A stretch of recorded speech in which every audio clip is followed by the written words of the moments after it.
Channel. Good evening সবাইকে। সবাই কেমন আছো? আশা করছি বেশ ভালোই আছো, আর আমিও বেশ ভালোই আছি। তো আজ রবিবার, ভেবেছিলাম যে সারাদিন কি করলাম সবটাই তোমাদের সাথে শেয়ার করব, কিন্তু সকাল থেকে আর ভিডিওটা শ্যুট করা হয়নি, কারণ সকালবেলা একটু তাড়াহুড়ো ছিল।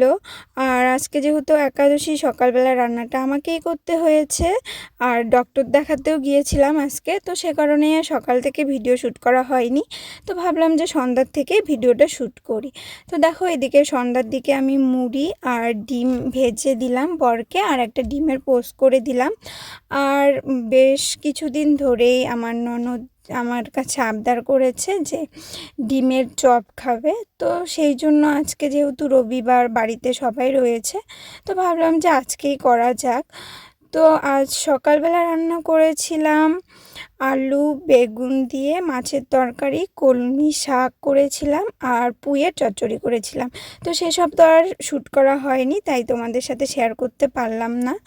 তো দেখো, আমি প্রথমে এখানে পেঁয়াজ কুচি, রসুন কুচি, আদা কুচি আর লঙ্কা কুচি নিয়েছি, আর একটা আমি গুঁড়ো মশলা করেছি আর কি, ভাজা মশলা। তো সেটা আর শ্যুট করা হয়নি, তাই তোমাদের সাথে শেয়ার করতে পারলাম না। তো সেসব ভালো করে ভেজে নিয়ে তারপর সিদ্ধ করে রেখেছিলাম আলুটা আগের থেকে, সেটা গ্রেট করেও রেখেছি। তো এদিকে আমি ভালো করে আলুটা ভেজে নিচ্ছি, আর এদিকে দেখো এখানে ডিমগুলো কেটে রেখে দিয়েছি, আর দুটো ডিম ফেটিয়ে রেখে দিয়েছি।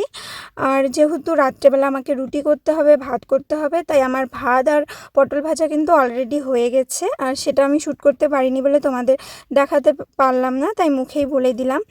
আর এই যে আমি ডিমের চপটা করব, সেটা দিয়ে আবার আলু দিয়ে একটা কষা কষা নতুন রেসিপি করব, তো দেখো তোমাদের ভালো লাগবে। তো আগে আলুটা আমি ভেজে নিয়েছি, তারপর এখানে দুটো ছোটো মাপের পেঁয়াজ কুচি দিলাম, আর লবণ হলুদ দিয়ে ভালো করে ভেজে নিচ্ছি।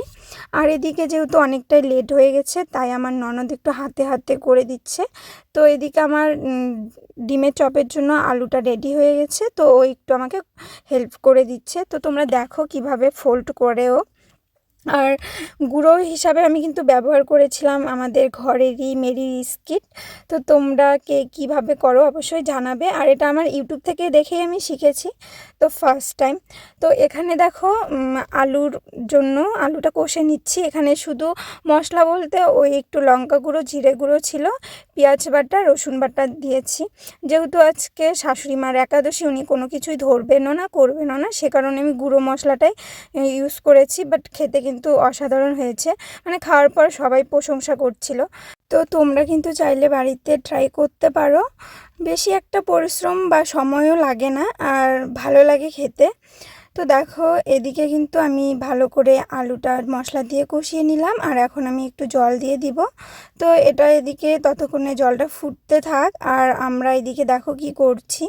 তো আমি এখানে বিস্কিটের গুঁড়ো ইউজ করেছি, তোমরা চাইলে অন্য কিছু ইউজ করতে পারো, অনেকে কর্নফ্লাওয়ার ইউজ করে, যেহেতু সেটা আমার ঘরে ছিল না, তো ঘরে যা যা ছিল আমি সেটা দিয়েই ব্যবহার করেছি আর কি। তো এখানে দেখো আমাদের অলরেডি সব কিছু রেডি হয়েছে, 8টা ডিমের চপ এখন আমি পরপর করে ভেজে নিব।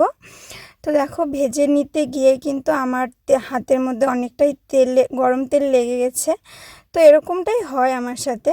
তো ভাজা হয়ে যাচ্ছে, আর আমি এদিকে দেখো, যেহেতু আমার এদিকেও রেডি হয়ে গেছিলো আলু কষাটা, তো আমি এখানে দিয়ে দিলাম চপগুলো, ভেজে নিচ্ছি আর দিচ্ছি। যেহেতু আমরা 4জন, তাই 4টাই দিলাম। তোমরা কিন্তু বাড়িতে অবশ্যই একবার ট্রাই করতে পারো, খুব টেস্টি হয় খেতে, অসাধারণ হয় খেতে। আর আমার তো ভালো লেগেছে, আমি নিজে রান্না করেছি, তবুও আমার ভালো লেগেছে। আর বাবাকে ওদিকে খেতে দিয়েছি, আর এখন এখানে দুটো ভেজে নিচ্ছি আমার আর আমার বরের জন্য।